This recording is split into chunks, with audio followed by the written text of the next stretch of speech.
Zero apologies. Droppin Truths. This is Kyle Cronk. And I'm Dr. Sarah Lloyd. We are here to bring you compelling topics on social justice and anti-racism work in our local community with YMCA leaders. We're so excited you're joining us. We hope you learn together and you get to grapple with the truths we drop. So it's time to do the work. Feel good? Feel great. Yeah, a little, all of these have been interesting conversations so far. The ones that are in the vault plus the ones. We did want to talk about, we've got this dynamic. We're trying to make this as conversational as possible. Yeah. We're all getting used to the microphones and the cameras, which Hollywood. is Hollywood, exactly. For the 2 people, again, that are going to watch this. Stop it. I know. 2 million. I know. Thank you. Wouldn't that be something? It's going to be. To start talking about topics that matter as it relates to ending and dismantling institutional systemic racism. Yep. This is Sarah Lloyd, Kyle Cronk. Yep. You're going to shout out to Black-owned businesses. Yes. The one today is CrossFit Lacey Training Day. Sweet. It's located in Lacey on Franz Street. Is it Franz or Franz? We don't know. Close to St. Martin's. It's close to the firehouse. Oh, I know what that is. But they are dope. They're doing CrossFit differently. And throughout all of the events of CrossFit, if you track that at all, they unified with other Black-owned affiliates across the country to really hold CrossFit accountable. Yeah, right. And so they have, because of that, that's where CrossFit is doing a lot of different things. So they really mobilized a lot of change. And so CrossFit Lacey Training Day, it's my home ground. Love it. Cool. And you're a CrossFitter? Yes, hell yeah. Yeah, I was a CrossFitter at one point. You're pretty much a CrossFitter now. You just do it yourself. That's true. The YMCA in Port Angeles owned some CrossFit facilities when I was the CEO there. So dope. Totally get it. Our topic today, we're going to meld some topics together, I think. But the big topic is, the world is facing, and the United States specifically is facing 2 pandemics. One that's been around for 400 to 500 years about racism and oppression of Black people. And the slavery and ownership of people that, that I hope that one of the things that people get out of this podcast is, how could you ever own a human? And really centering that and thinking about what does it mean. I read some story, I don't know if it was you that shared it on Facebook, but somebody did that, just the brutality and I don't even, words escape me to talk about this, that at one point somebody was a gift to somebody's wedding. Like another freaking human was a gift at somebody's wedding. I don't remember. I'll have to go back and look at this particular thing. And that's the thing, because Black folks back in the day weren't people, they were property. Right. And still to this day, you could argue that that's still the case. And so I think it's important to talk about that inside of the pandemic. So even for people to be like, 2 pandemics, what? Right. So 2 pandemics, No, there's 2. And one is a lot more in your face than you think. And you might actively be participating in it. That's what's crazy. The enslavement of Black people today is happening. It's real, and you might be actively participating. Right. And our job is to shed some light on that. Zero apologies. Droppin Truths. There are some truths here that we're going to cover. And it's not going to feel good. Nope. It will be safe, but it's not going to feel good. You hopefully come across, as you hear these topics and it makes you cringe, it's like, that's kind of the point. Right. Because what I want as a Black woman in America today, who is raising 3 beautiful Black queens, I need you to wrestle with it. I need you to wrestle with it. Right. I need it to hit you wherever it hits you, so that you're like, I can no longer sit in this seat. I have to get up. And back connecting the YMCA back to this thing is that those 3 beautiful Black babies who come into any YMCA really in the world, but specifically RYs here, need to feel that this is a place for them, built for their success, just like it would be built for my kids' success, right? Exactly. And we know as an organization that we're not there, and that's some of the work that we're doing, your role as a board member, my role as the president and CEO. Right. But making sure that we talked about at the last episode, the hashtag don't look away. How do we, with people who are white that have the privilege to be able to turn it on and off, that we're not doing that, that we're trying to get you out of the stands onto the playing field or the battlefield, Yep. as it may be, to stop this. Right. And to try to figure out, just like we're, with the other pandemic, COVID-19, trying to figure out how do we bend the curve. I mean, everyone's trying to do it now. Everybody's wearing masks. We're 6 feet apart. We're in a huge auditorium here. So we're all doing our part because of our fellow humankind, right? I don't want you to get COVID. Right. Right. And I don't want you to ever be enslaved. Right. Mm-hmm. But it's taken, 400 plus years to even, and now we know that there's momentum, there's opportunity. I mean, there's peaceful protests and riots, if you're going to use that term. I know that's incensed, and people, I think people are really struggling with, well, how can you protest and break windows and do all this stuff? And we had talked in a number of our conversations about what else would you expect at this point with a group of people who are dealing with 400 years of enslavement and oppression. Mm-hmm. Is there any other way to be other than mad? Sure. And I think it's so multi-layered. So one, it's like there's an expectation that it's okay kind of that I'm angry that we keep dying, and I should not have to subject, like white people shouldn't be subjected to my rage, right? And so then there's this whole code of behavior that's not written down anywhere but is understood. Mm-hmm. And black folks understand it way more clearly than white people do. Sure. About like, how can I show rage? How can I show emotion? Can I show emotion? Am I allowed to do that? What does it look like? What can I say? What can I not say? And the list goes on. Right. So it's like, first of all, why would black folks riot? I'm like, yikes. And then what happens is people pull some peaceable quote and a beautiful side portrait of MLK, forgetting that he also wrote the letter from Birmingham jail. You don't want to read that, do you? Because that one roasts the people who are sitting silently, saying, y'all are the worst of it. So if you see it happening and you do nothing, that's a problem. Right.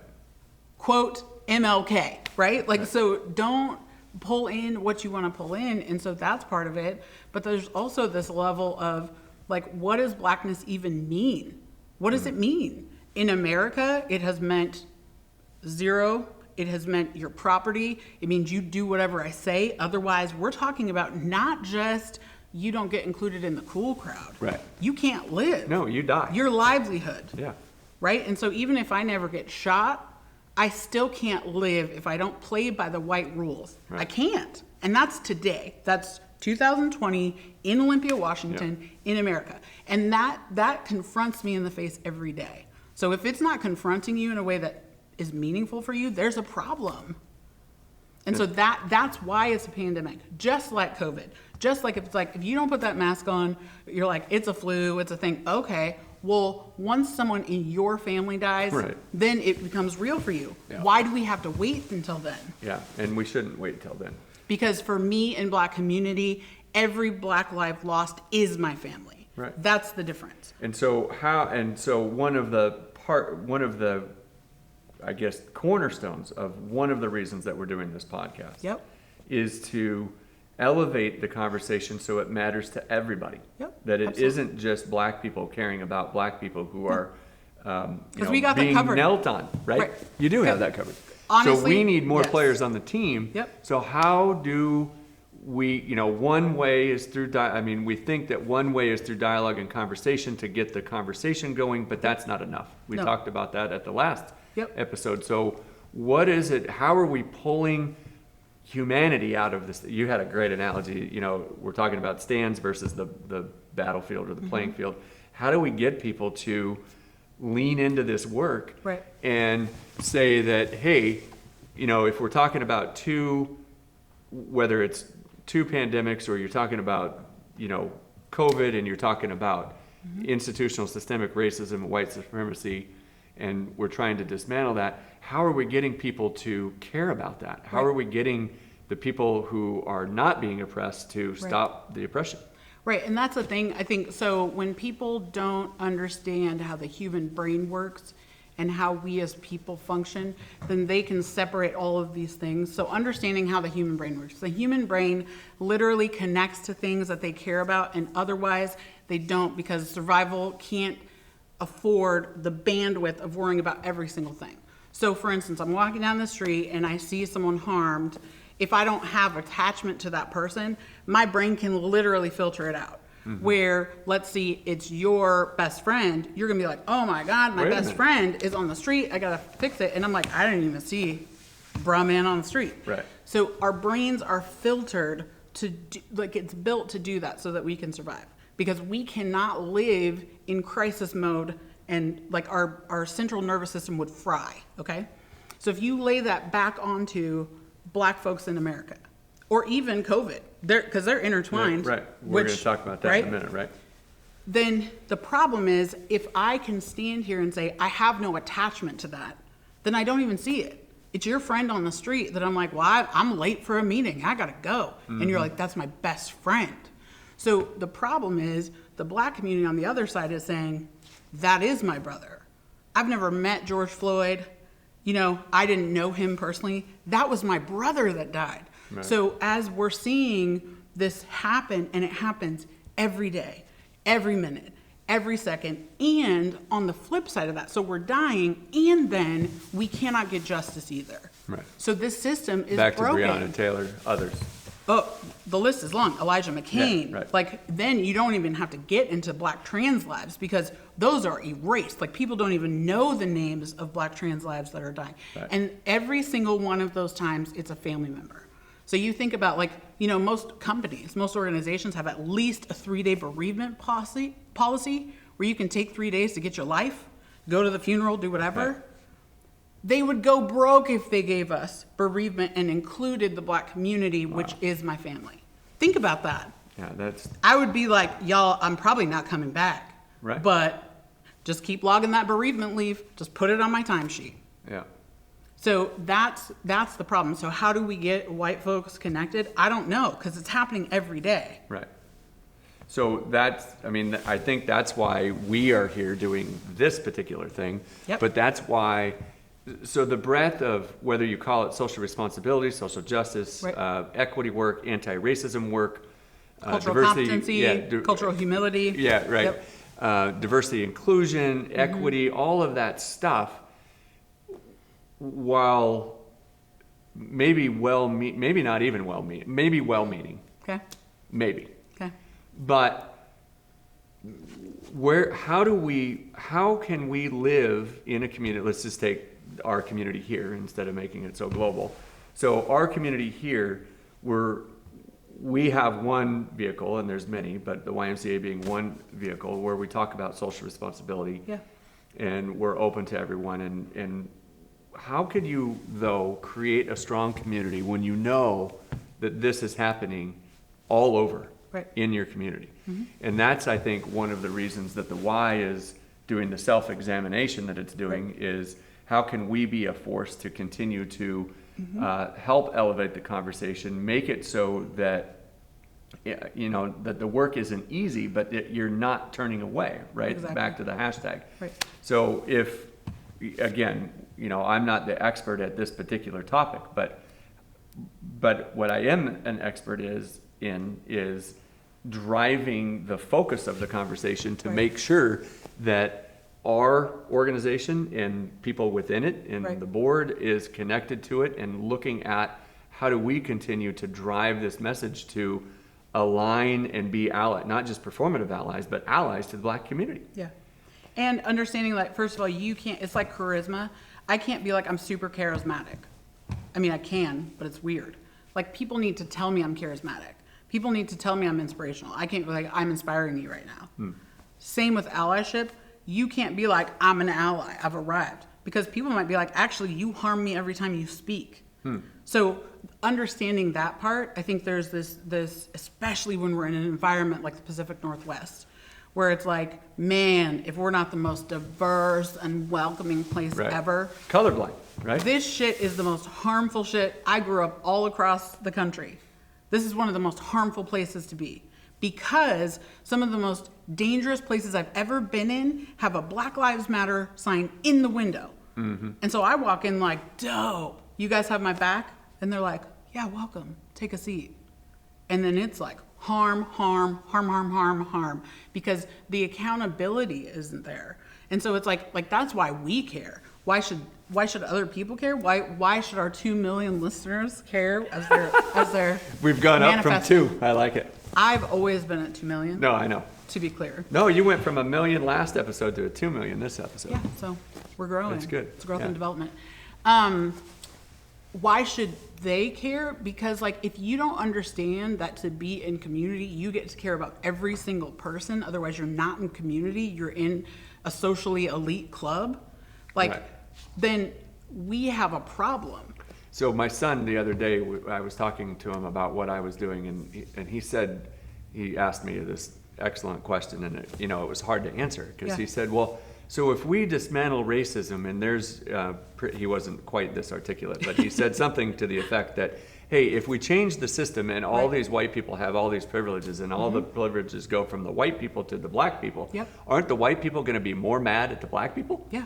And so where we... I love that. I love that. First of all, because kids are dope, because they're so curious and they're so like, wait a minute, what? And he's naming exactly what white folks who refuse to move are thinking in their heads. I will lose something and that will piss me off. Right. If I join the fight, I'm going to lose something that I've got. Right. And so that's where like meritocracy comes of like, why can't they just work harder? I worked hard. Yeah. I worked really hard for this spot. Right. Why do I have to give up something? But what they don't understand, and that's why I love that your son asked that question, and what people, like I said earlier, I think it's like what he is curious about represents the absolute truth that other people know for sure. I'm not willing to do the work because I will lose. But what they don't understand is that together we are much stronger. Yeah, so we need to reframe. Exactly. Because I think people are afraid to get into the fight and to stand next to their brothers and sisters and say, this isn't about me giving up something. But we did talk. And furthermore, it can stop after me. It's not about me. Yeah. Because that's the thing. It's like if it's always about you, we won't go anywhere. Right. What is your business's tagline? Is we before me. Mm-hmm. Right. So and we also talk about the power dynamic. We talked about the power dynamic in this particular podcast. So I want to go back and make sure that we hit on. So then, what gets us out of the stadium seats onto the field under this construct of I have to, you just talked about it in how it isn't me. Yep.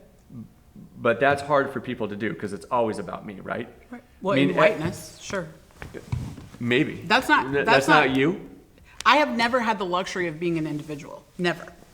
My first memory as a human being is the day my brother was brought home from the hospital. 3 years younger than me. I remember it like it was yesterday. My sister, who's 4 years older, was allowed to hold him. I was only 3. I couldn't hold him. Lost my damn mind. I was like, but I can hold him because he's my brother. But that's my first memory. And from that moment on, I was his sister. So it was me and him. My sister is dope also. We're good now. But back then I was like, you exist. My brother though, that's the homie, right? And so it's like, I have never been an individual. It was me and Wes. Then it was like, okay, well, me and my family, me and my community, me and my... Individualism is a white supremacy premise because white people get to be themselves.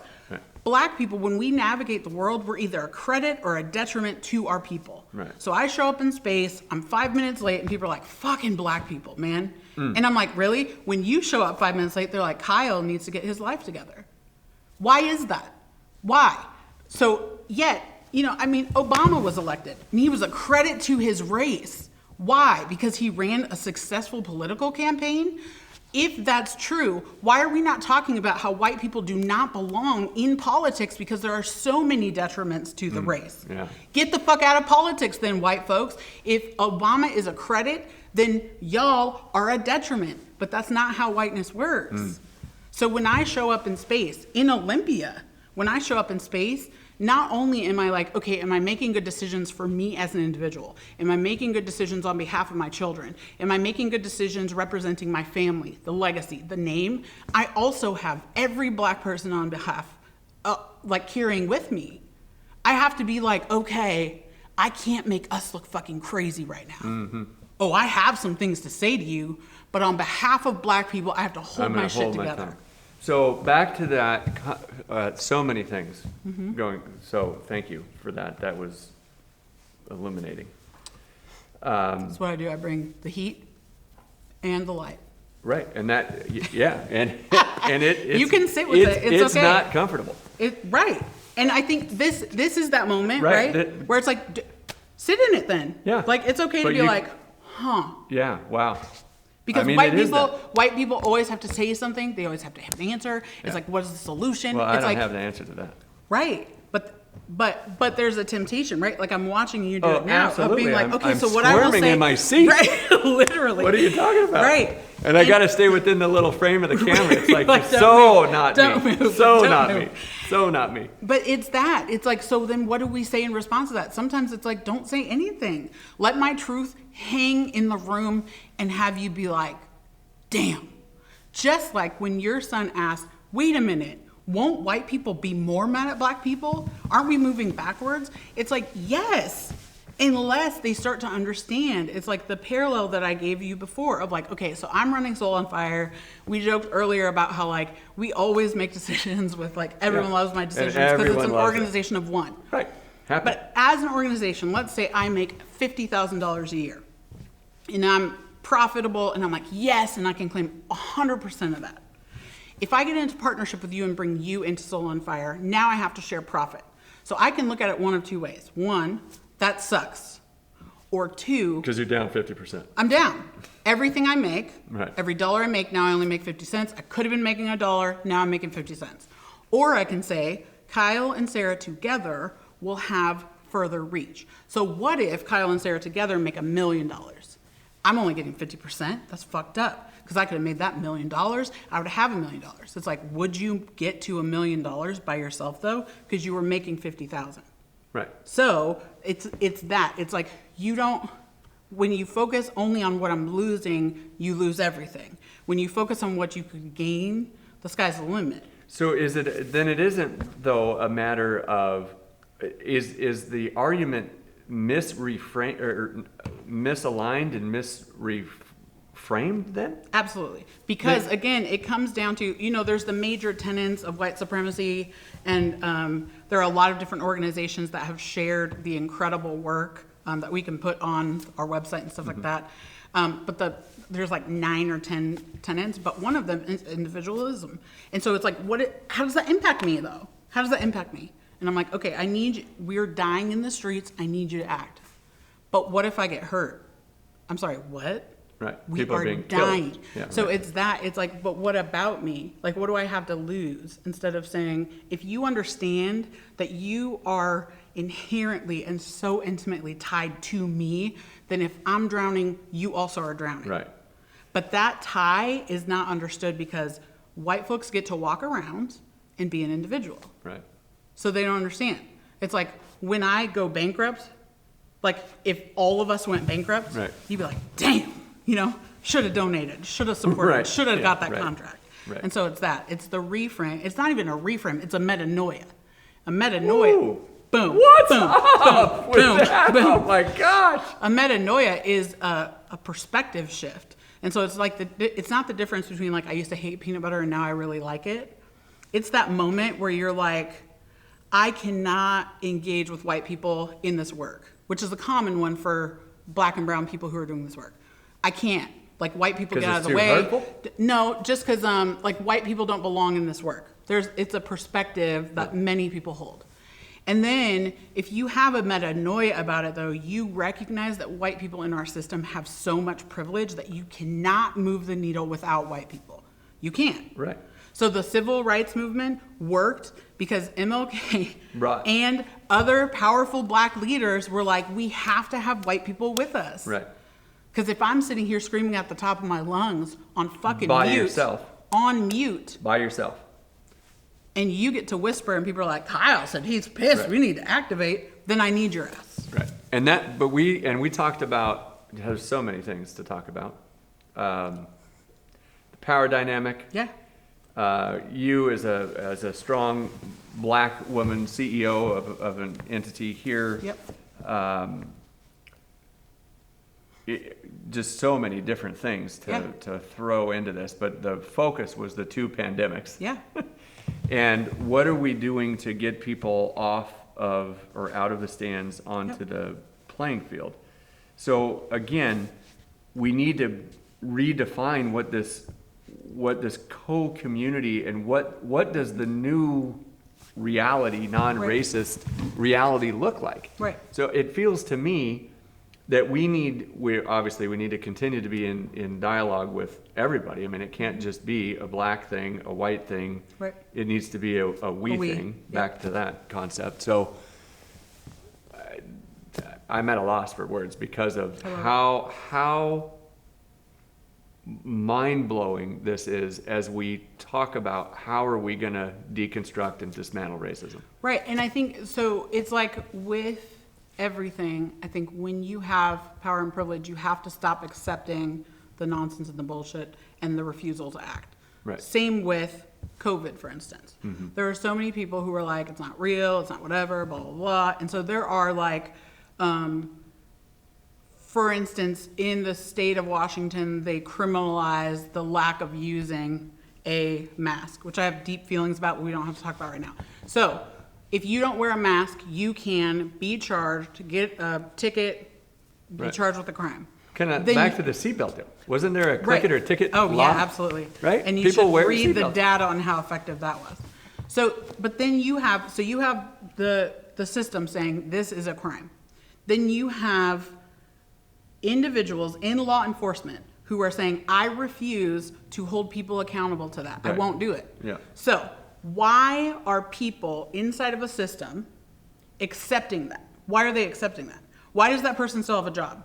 Because I'll let you know what, if it were my job to enforce anything, I've been fired for less than that. Right. Be like, I'm sorry, did you not read policy 12, section B, clause 4? Fired. Right.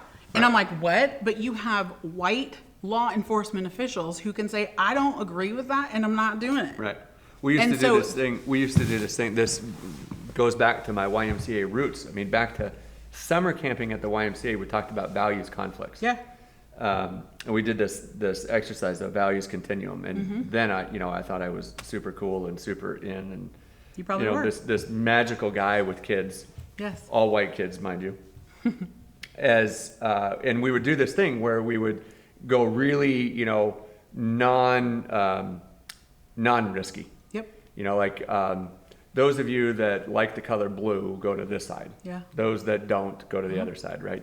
And then at some point it got more and more risky, and these are like 11-year-old boys.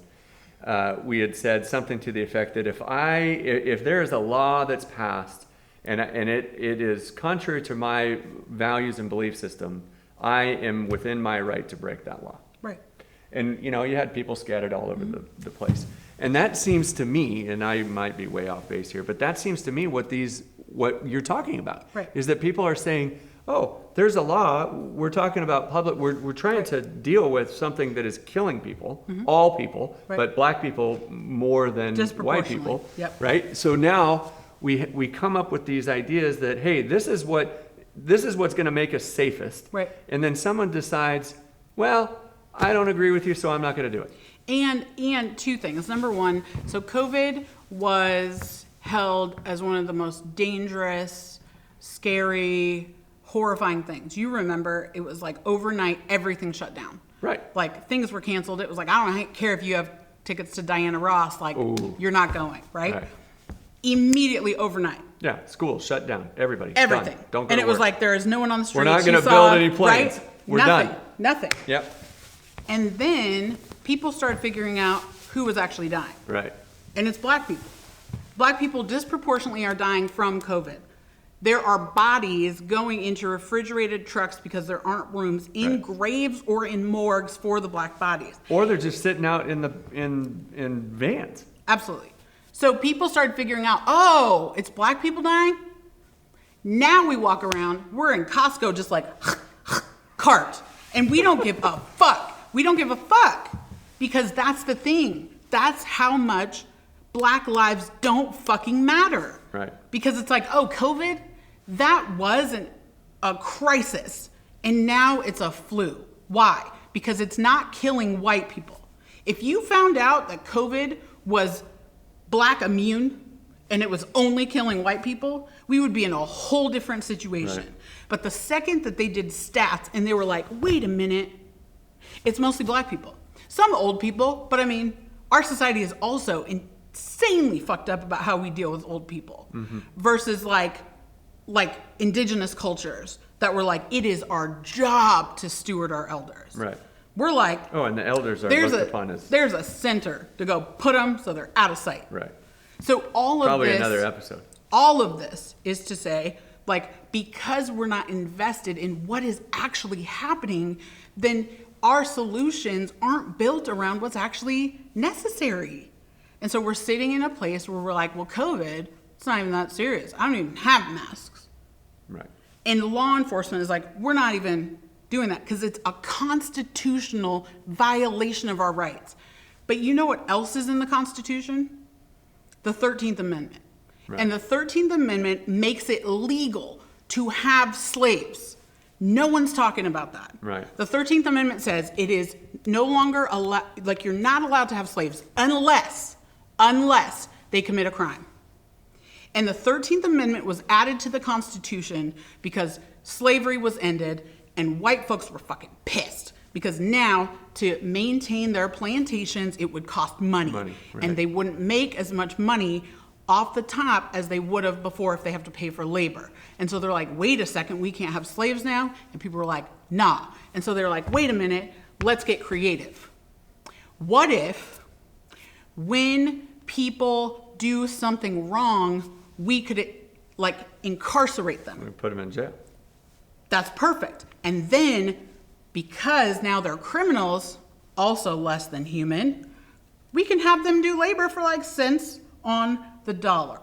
Mm-hmm. So they started incriminating Black folks for bullshit things. Like, I'm sorry, did you just look at me crazy? Arrest this man. That's how police came.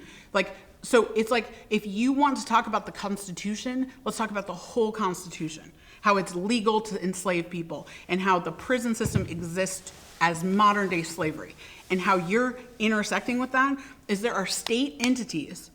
I could name them for you. There are state entities who will only do things in labor situations if it's contracted through correctional system industries. Yeah, right. So how do we get people's minds and heads wrapped around what you just said? I mean, I'm sitting here with this. It is uncomfortable. Yeah. Hearing it, trying to understand what my role is in it, to dismantle it. Yep. It seems vastly overwhelming. Yep. Some of it is new, some of it is not new. Yeah. Depending on probably where you are and what you've chosen to connect with. Mm-hmm. So one of the questions that I think our audience would need to understand is how do we begin to wrestle with that level of shock, discomfort, paralysis that says, man. Right, that's a lot. That's painful. Yeah, and I don't. It's uncomfortable. And I'm not asking that you have this specific. No. I got answers for everything. No, but I think. And we have been given the time allotment deal, so just to know that we're going to have a what is it called when like not everything gets solved? Being Black in America. Thank you. Oh, okay. So we'll have a Black timeout. Otherwise, this will go on forever. We'll never move. I think that the most critical thing is to understand that you have to stop accepting it. Yeah. You have to sit with it. And I think people with But we're going. So now, are we going? Are you going through the stages of denial? Like, hey, racism in America doesn't exist, type of thing. No, I'm talking about when you sit with this podcast and you listen to it. I think you should listen to this episode 4 times. And every time after that, you listen to it, you sit in silence for 2 hours and just let it sit with you. And all of that, like, you feel is like 1/900,000th of what it means to be black in America. Sure. So hold it. Number 2, stop accepting bullshit. So when you have someone who has been elected to uphold law and they are like, I will not, stop accepting it. In your life, when someone says some racist ass shit, like some comment, stop accepting it. Right, and say something. Right? As you continue to learn and grow, stop accepting what you know is no longer true. Because once you know better, you have to do better. Do better, right. So I think that's what you do in the meantime. And to do what you did in moments where you're like, I'm speechless. So sit there and be speechless. Because here's the thing. So I don't hard need your for white people. solutions. No, yeah. it's hard I don't for- need your solutions. Right. I don't need your sympathy. I need your action. It's like that article we read the other day. Yeah. Do the right thing and then talk about it. Yep. That's what we need. We're at a time in this podcast where we're going to talk about, that was good. Thank you for sharing what you shared. You're welcome. I'm here all day. You're right. And we'll be in relationship. Like forever.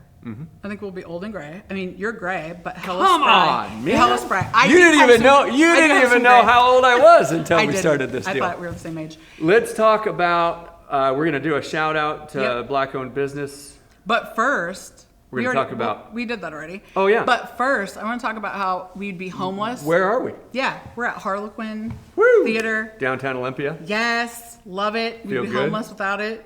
I mean, I talk about this stuff all the time, so I don't need a location, but it looks a lot better when we have one. So thank you, yeah. Harlequin.